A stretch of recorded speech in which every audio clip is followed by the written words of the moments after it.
En unas horas tan solo sabremos si Castilla y León se cierra finalmente perimetralmente o no. Hoy escuchamos a quienes ya viven encerrados por el coronavirus y no en sus casas. Son los primeros usuarios de los hoteles COVID.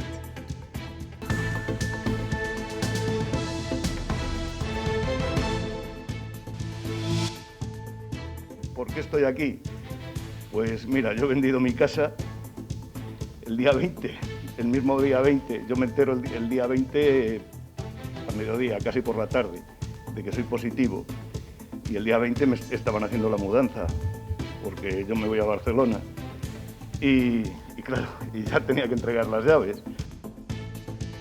Hola, ¿cómo están? Hoy son más de 1.100 los positivos y el dato más triste, 23 fallecidos en las últimas horas en nuestra comunidad. Con esta evolución que no es buena, el presidente de Castilla y León se sienta esta tarde con los de Madrid y Castilla-La Mancha para decidir si se cierran perimetralmente estos territorios. Roberto Ponce, ¿qué dice Fernández Mañueco? En algo más de 3 horas comenzará esta reunión y Alfonso Fernández Mañueco dice que la decisión aún no está tomada respecto al cierre perimetral de las 3 comunidades autónomas y de realizarse se desconoce cuánto tiempo estaría en vigor. Se busca estar coordinados, realizar acciones conjuntas y así frenar el avance del coronavirus. No hay una decisión tomada, dice Mañueco, y la que sea será consensuada con su consejera de Sanidad, entre otros. Hoy Verónica Casado afirmaba esto sobre las medidas que hay que tomar. Es una tontería considerar que no vamos a ir a un confinamiento porque es la única medida que ha demostrado que es la medida útil. Probablemente tenga, como se está diciendo en varios países, que tenga que ser un confinamiento programado, es decir... Y en el Congreso, movimientos del Gobierno y el PSOE para intentar atraer el apoyo del Partido Popular a la prórroga del estado de alarma. Daniel de la Fuente, hay noticia de última hora. Sí, la última hora es que el Partido Socialista habría aceptado la solicitud de Esquerra Republicana de que Pedro Sánchez diera explicaciones cada 2 meses acerca de la evolución de la pandemia y de los datos en el Congreso. En esa solicitud también figuraría que el 9 de marzo, es decir, una vez que hubieran transcurrido 4 meses y previo voto favorable del Consejo Interterritorial de Salud, fuera la Conferencia de Presidentes Autonómicos la que decidiera si seguir con el estado de alarma o no. Dentro de 4 meses, el Consejo de Política Interterritorial, donde está representado el Ministerio de Sanidad y los consejeros y consejeras de Sanidad, si estipulan que no es necesario ya la alarma, el Gobierno de España revisará su decisión y levantará el estado de alarma en 4 meses. Menos a lo presidente los fines de semana y más venir aquí, como estipula la Constitución. La hostelería se desangra ante las nuevas restricciones del toque de queda. Así, con esta campaña en redes lo escenifican los hosteleros de Zamora. En Salamanca, caravana que hoy ha paralizado el centro exigiendo ayudas. Renault anuncia que suprimirá medio turno de producción en esta fábrica de Villamuriel de Cerratolora a partir del mes de enero y debido a que han caído las ventas del Kadjar. Esto se traducirá en la pérdida de 300 puestos de trabajo. Casi medio millón de euros en multas por esta fiesta ilegal en Vime de Sanabria el pasado agosto, a pagar entre el promotor y el centenar de participantes. Ha sido la infracción más grave en Zamora durante la pandemia. Y hoy descubrimos qué hay detrás de las decenas de operaciones policiales contra el cultivo de marihuana. El negocio, o mejor dicho, el delito, se ha vuelto muy cómodo y rentable. Está la persona que se planta sus plantitas simplemente para autoconsumo en su propia terraza y tiene 2, 3, 5 plantas, el que da un paso más allá y no solo lo tengo para mi autoconsumo, sino también para surtir a mis familiares y amigos, no pasa de ahí, pero ya hay tráfico. Y después ya llegamos a lo que es el tráfico serio, ¿no?, de la persona que se dedica solo a la venta, que cultiva para la venta. Último día de nubes y alguna gota, a partir de mañana sol, menos frío, pero con nieblas, Francisco. Así es, Alejandra, los frentes van a ir alejándose, hoy todavía nos dejan algunas precipitaciones muy aisladas en zonas de montaña, ya van subiendo las temperaturas, 15 y 16 grados, a partir de mañana anticiclón, con esas nieblas por las mañanas, sol por las tardes y temperaturas cada vez más altas.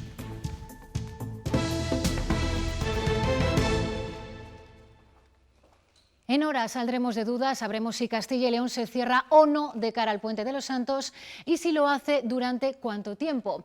La Junta escuchó ayer a los expertos, esta tarde Mañueco conocerá la postura de Madrid y de Castilla-La Mancha a fin de sellar una declaración conjunta.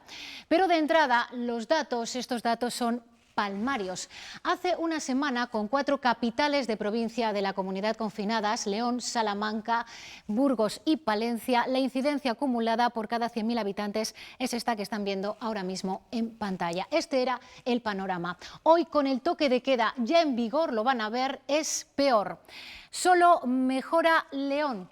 Burgos y Salamanca casi duplican la incidencia inicial, se acercan al 1.000.000 de casos por cada 100.000 habitantes. Lo que se ha hecho no ha sido suficiente. Los alcaldes en esta situación piden a la Junta firmeza y certidumbre en sus decisiones. Yo entiendo que la situación es muy compleja y toda mi solidaridad para quien en este momento tiene que tomar decisiones en un escenario tan complejo. Pero al mismo tiempo yo creo que se requiere un poco más de certidumbre. Lo que reclamo es que los gobiernos autonómicos hablen entre ellos, coordinen actuaciones, consensúen medidas, tengan coherencia esas medidas. No parezca que cada día se están improvisando distintas, decisiones en distintos ámbitos territoriales que lo único que están provocando es generar incertidumbre. En un primer momento, el domingo, la Junta descartó el cierre de la comunidad, pero en cuestión de horas esa posibilidad fue cobrando cuerpo.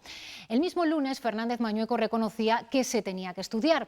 Ayer la presidenta de Madrid convocó para esta tarde en Ávila a sus homólogos de Castilla y León y Castilla-La Mancha. Se espera una decisión sobre el cierre coordinada entre los tres. Ávila, Roberto Ponce, la cita es en unas horas. La cita es esta tarde a las 6 aquí en la Delegación Territorial de la Junta en Ávila. Alfonso Fernández Mañueco, Isabel Díaz Ayuso e Emiliano García Paje abordarán este asunto, el cierre perimetral de las comunidades autónomas Castilla y León, Comunidad de Madrid y Castilla-La Mancha, teniendo en cuenta también que esta medida afectaría a la frontera con Portugal. Mañueco ya ha anunciado que de llevarse a cabo no entraría en vigor de manera inmediata, para así dar tiempo a los ciudadanos a organizarse.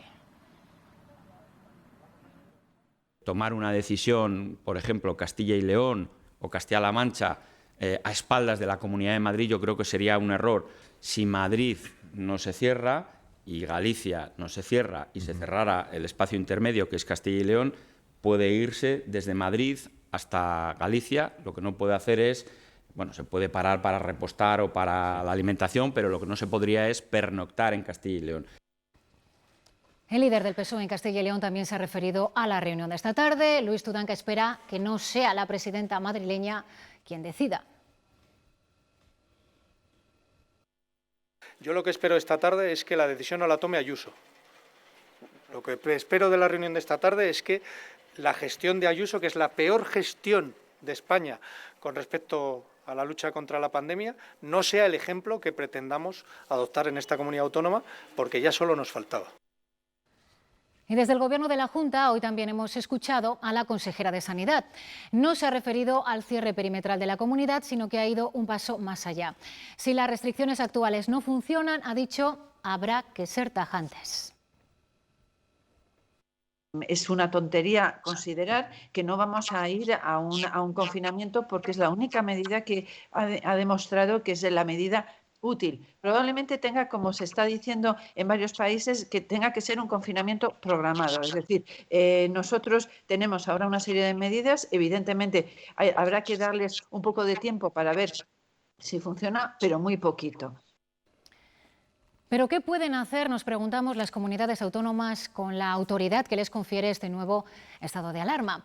Los expertos a los que hemos preguntado consideran que esta autoridad delegada desde el Gobierno permitiría a las autonomías hacer confinamientos perimetrales en sus territorios, limitaciones de horarios y aforos en establecimientos o los horarios en los que establecer un toque de queda.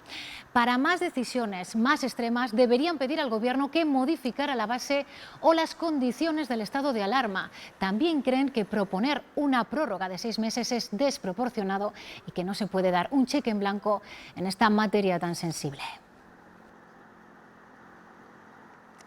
El estado de alarma tiene que ser, primero, como lo dice la propia ley orgánica, la ley 4/1981, tiene que ser proporcionado y relacionado con el interés que se protege, ¿no? Entonces, ¿hasta qué punto es proporcionado eso y hasta qué punto estamos protegiendo ese interés que es la salud pública, ¿no? Entonces, en ese sentido, yo creo que más bien que una decisión política, tiene que ser una decisión técnica. Cada comunidad, como vemos, estudia sus medidas mientras el Gobierno de España intenta asegurar la prórroga del estado de alarma en el Congreso.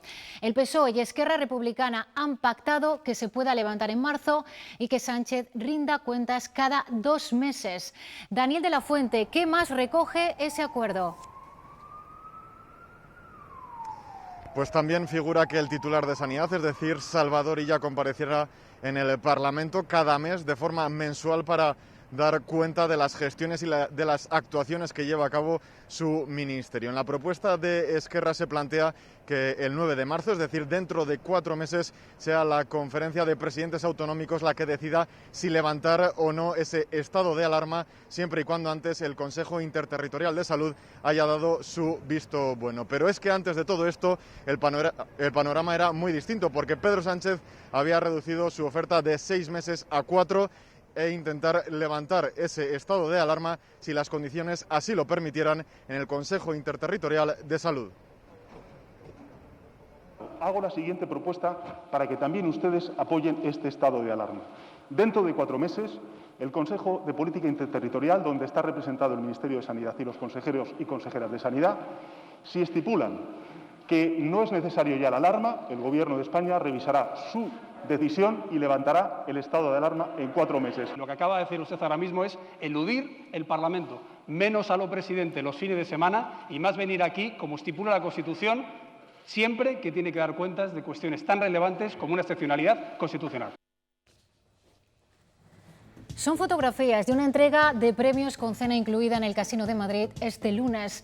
En pleno estado de alarma se congregó allí un centenar de invitados, entre ellos miembros del Gobierno y políticos del PSOE, el Partido Popular y Ciudadanos. Las cámaras incluso captaron a muchos sin mascarilla. Hoy el ministro de Sanidad se ha disculpado desde la tribuna del Congreso. Muchos ciudadanos no lo han entendido y quiero decirles que tienen razón, que hasta en los actos en que se cumplen todos los requisitos, hasta en esos casos es mejor evitarlos. El camino es tan solo uno. La mejor distancia es no estar. Aquí en Castilla y León, ligero descenso en las últimas horas en el número de contagios, 1.181 notificado en las últimas 24 horas. Otra vez la provincia de Valladolid a la cabeza con 375. Han fallecido 23 personas más, 21 en hospitales y 2 en residencias de mayores.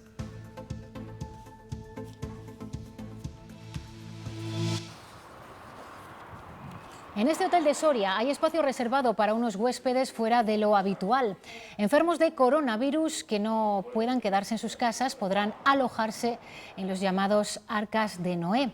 Hay uno por cada capital de provincia y muchos, como este de León, sí están cumpliendo ya esta misión y alojan a los primeros clientes en cuarentena. En Segovia, el primero de estos inquilinos tuvo una estancia fugaz. Desde el hotel, como es natural, se hace el seguimiento médico habitual y en este caso el paciente empeoró y tuvo que ser trasladado.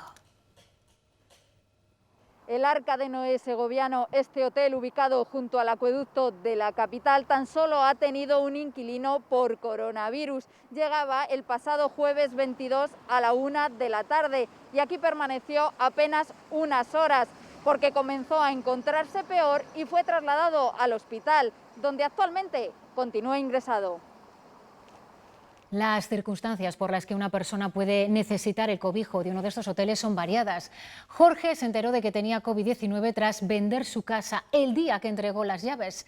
Quería volver a Barcelona, pero terminó en el Arca de Noé de Palencia.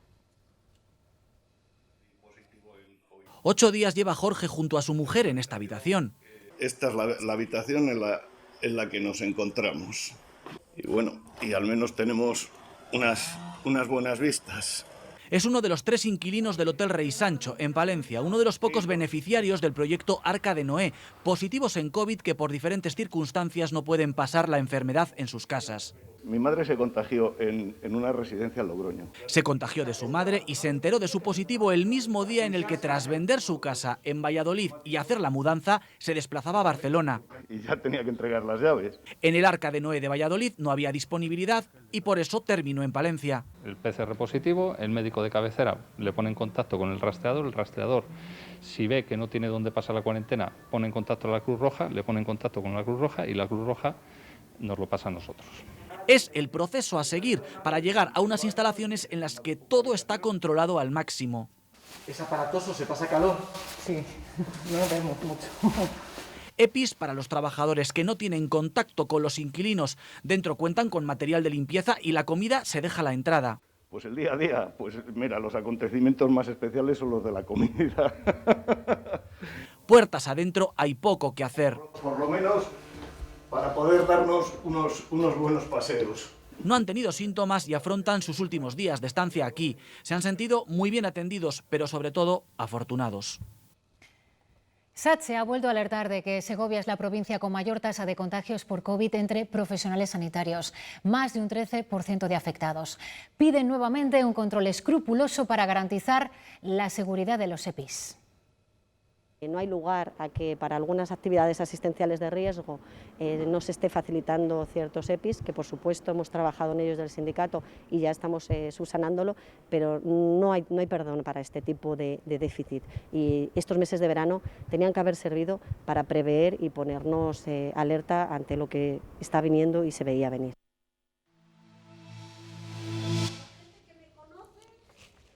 Castilla y León eliminará a principios de 2021 el copago del servicio público de teleasistencia. Los usuarios ya no tendrán que abonar nada, ahora pagan una media de 65 euros al año. PP y Ciudadanos presentan una modificación de la Ley de Servicios Sociales que supondrá que la Junta asuma el coste total.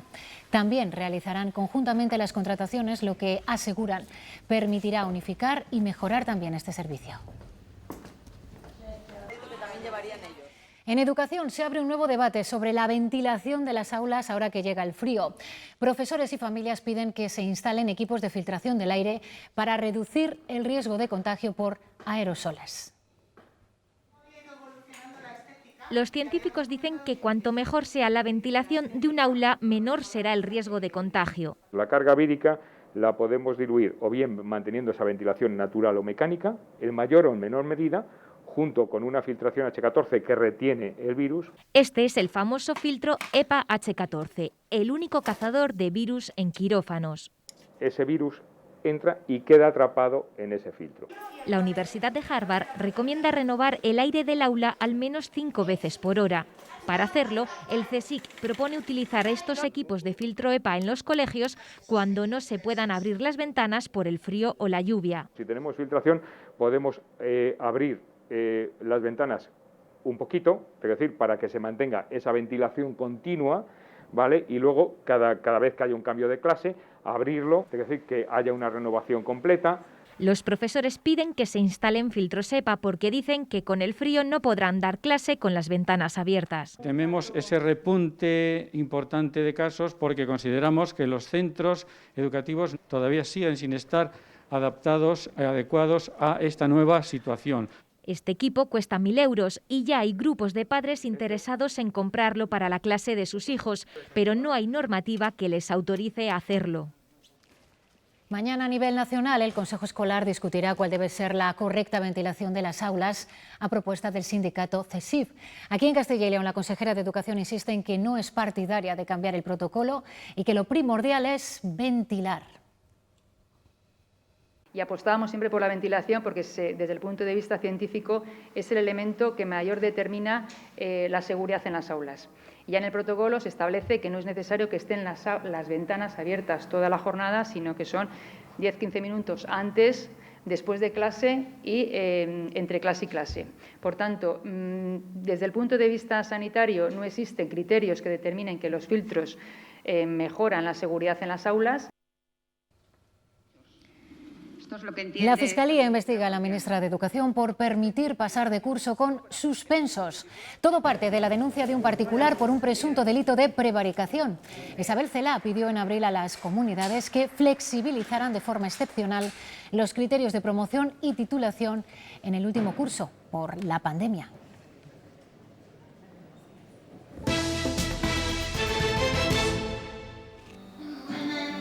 La Asociación Zamorana de Empresarios de Hostelería ha iniciado esta campaña muy llamativa para denunciar que los negocios de este tipo en Zamora se están yendo a pique. Han difundido en las redes sociales un cartel donde denuncian que la hostelería zamorana se desangra.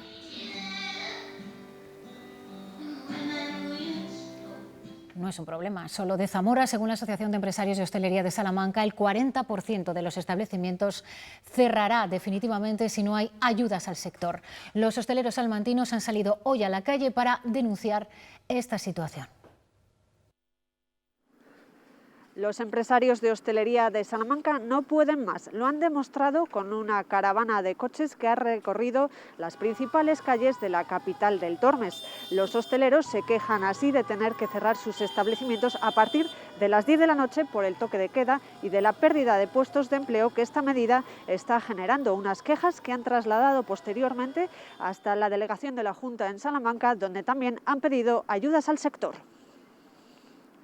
Agradecemos el esfuerzo de la Junta de Castilla y León sobre la última dotación económica que se ha hecho pública ayer, pero entendemos que para toda una comunidad autónoma no va a ser suficiente. Sobre todo en la franja horaria es lo que más nos afecta, porque realmente la gente tiene muy poco tiempo para disfrutar del ocio. Esto yo creo que es la puntilla, yo creo que vamos a morir con esta situación que tenemos.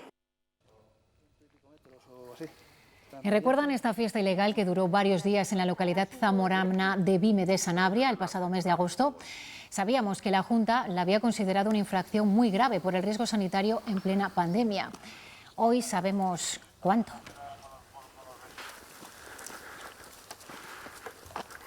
Ya conocemos, como decimos, el montante de esa multa, tanto para el promotor de la fiesta como para el casi centenar de participantes. Cristina Calvo, les va a salir muy caro. La Junta de Castilla y León ha incoado por este tema 92 actas. La multa de mayor cuantía, 126.000 euros para el organizador de la fiesta ilegal. El resto, las 91 personas que participaron en la fiesta, han recibido una multa de 3.000 euros cada una de ellas. En total, una multa que ronda los 400.000 euros.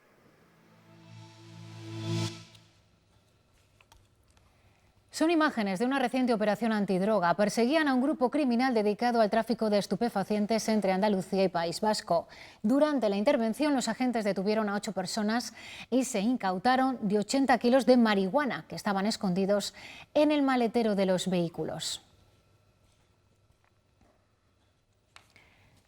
Esto no es lo habitual. Las operaciones por tráfico de marihuana no suelen ser tan aparatosas. Es más, cada vez son más frecuentes las redadas a domicilios particulares o pequeñas plantaciones indoor. Solo en los últimos meses han sido más de 10 las intervenciones realizadas por la policía y la Guardia Civil en nuestra comunidad. Parece que el cultivo de esta droga se ha vuelto rentable. En esta nave había 400.000 euros en cannabis. Es una de las últimas operaciones policiales contra el tráfico de drogas en Castilla y León. La situación actual del estado de alarma, el cierre de fronteras, se ha acrecentado el tráfico de marihuana. La marihuana es la droga con más presencia en nuestro país, muy por encima de la cocaína y la heroína. Es mucho más barata. Y luego también influye el factor de la baja penalidad que tiene con respecto a otras drogas más peligrosas como la cocaína, la heroína o los provenientes de las anfetaminas. En este Pinar de Medina del Campo se desarrolló la operación Zanja de la Policía Nacional. Aquí se incautaron más de 500 plantas de marihuana. La segunda parte de la operación se llevó a cabo en la urbanización La Aceitera de la misma localidad. Allí los agentes encontraron una instalación indoor con material para el cultivo de cannabis. La condena por tráfico de cannabis es de entre 1 y 3 años de prisión, frente al máximo de 6 que implican las llamadas drogas duras. Alguien que le espera una pena de 1 año y medio, 2 años de prisión, que es posible que ni siquiera cumpla, no va a intentar huir de la policía. Lo más común son plantaciones indoor de entre 200 y 500 plantas. En los casos extraños son las grandes plantaciones. ¿Por qué? Porque requieren mucho personal para la seguridad. No fue el caso de esta plantación en León, donde se incautaron más de 1.500 plantas y se detuvo a 8 implicados. El sentir social contra la marihuana no está tan condenado como, por ejemplo, contra la heroína o contra la cocaína. Se rechazan más por la población. Solo en los meses de verano se han intervenido más de 10 plantaciones de marihuana en territorios de Castilla y León.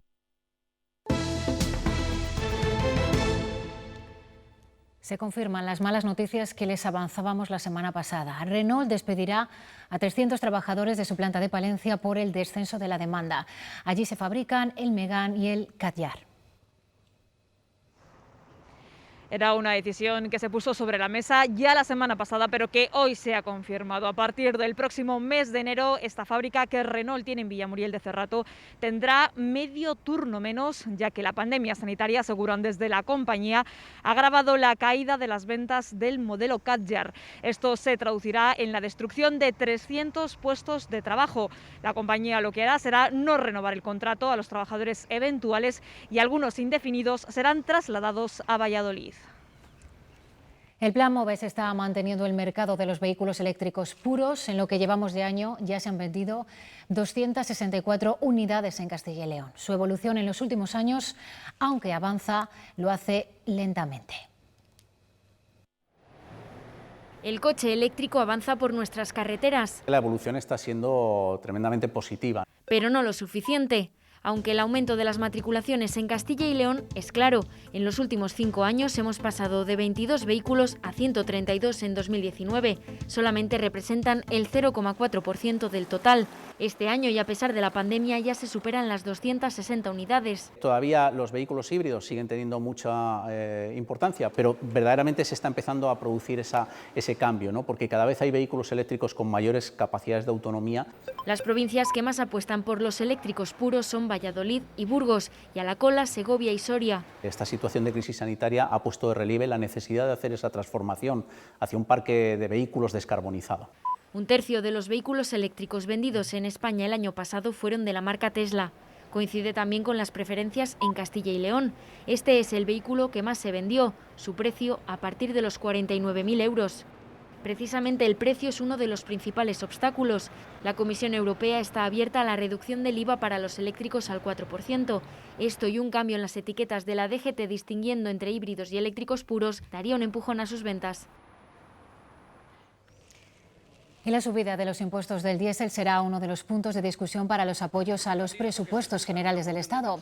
El PNV ha anunciado que va a revisar su posición, puesto que el Gobierno les había asegurado que el aumento no se iba a incluir. Aunque esa subida finalmente podría desaparecer, ya que el Gobierno podría haber aceptado su retirada para conseguir el apoyo de Ciudadanos. Volvemos al Congreso precisamente porque Pedro Sánchez ha avanzado allí detalles de la nueva ley de vivienda que ultima el Gobierno y que afectará al precio de los alquileres. Daniel de la Fuente, ¿a quién afectará en concreto esa norma? Pues afectará a los nuevos contratos y a aquellos que estén en vigor sobre la base del precio de contratos anteriores. Dice Sánchez que la contención de precios es un debate necesario y que su Gobierno no va a eludir esta responsabilidad. También desde el propio Gobierno han adelantado la posibilidad de bajar el IVA del precio de las mascarillas. Pedro Sánchez ha avanzado a qué contratos afectará la limitación del precio del alquiler en la nueva ley de vivienda. Van a establecer mecanismos de contención o eventualmente bajada de los precios, tanto de los nuevos contratos como de los contratos existentes. El ministro de Consumo ha afirmado que estudia cómo rebajar el precio de las mascarillas, al menos para los más vulnerables. Que para muchas familias esto sigue siendo, el precio fijado actualmente de 0,96 sigue siendo excesivo y motivo de preocupación. En esta sesión de control el PP ha pedido la dimisión del Gobierno por la gestión de la pandemia. No es que no vayan a dejar a nadie atrás, es que como ustedes dos y todo su gobierno siga gobernando, no va a quedar nadie en pie. Que su discurso moderado ha durado menos que la mili del señor Abascal. Porque no es que Vox se quede solo, es que ya solo queda Vox. Esa ha sido la valoración que ha hecho Vox una semana después de su moción de censura. Por cierto, que agosto ha sido un mes desigual para la firma de hipotecas.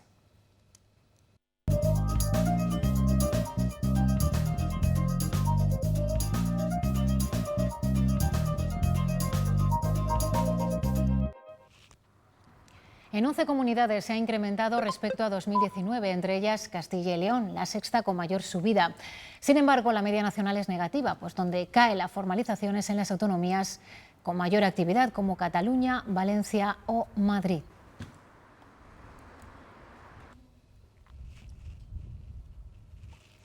16 municipios de Segovia, Zamora y Valladolid, de distintas siglas políticas, han acordado impulsar un proyecto que promueva la industria de la zona y también el desarrollo social. 112 kilómetros que unen las localidades de Toro y Cuéllar, y es aquí donde se quiere potenciar esa industria agroalimentaria que favorezca el desarrollo económico, pero también el desarrollo social de los municipios y de los ciudadanos. Ya cuenta con el apoyo de las diputaciones y de la Junta de Castilla y León. Se trata, han dicho, de un proyecto abierto. No es un proyecto cerrado, sino que es un proyecto en el que se habla del entorno de la CL 602, pero se habla a su vez de espacio. Es decir, a lo largo de la carretera y a lo largo del territorio se podrán ir uniendo más municipios. Con una idea clara, este no es un proyecto que nazca ex novo, sino que es un proyecto de continuidad. La montaña central leonesa ubicará el año que viene el centro para la práctica de la bicicleta de montaña número 100 de España. El proyecto Zona Alfa León surge de una idea del montañero Jesús Calleja y contará con más de 320 kilómetros de rutas. Un centro en el que la Junta invertirá más de 1 millón de euros con la esperanza de que tenga un retorno de unos 8 millones de euros anuales. Una salida económica a una zona muy castigada por el fin de la minería. Ya vamos a tener 30 y pico rutas de entrada. Es decir, vamos a situarnos en Primera División Champions League en el primer año. Podría generar una actividad económica en torno a 8 millones de euros al año en la comarca. Y tendría que generar pernoctaciones de entorno y visitas de en torno a 85.000 personas. Y hoy nos vamos a despedir con las imágenes de un mercadillo que se celebró en diciembre del año pasado. A la venta hay llaves, prendas de ropa infantil, chupetes, mantas. Cada una de esas cosas es la réplica de un objeto real perdido por un refugiado. Esta, por ejemplo, es la ropa de Ailán. Amargas etiquetas cuentan cada historia. Es una campaña hoy convertida en tienda online solidaria de la Comisión Española de Ayuda al Refugiado. En estos días extraños este sufrimiento persiste. 80 millones de personas viven forzosamente fuera de su hogar. En 5 años han muerto 2.000 intentando llegar a España.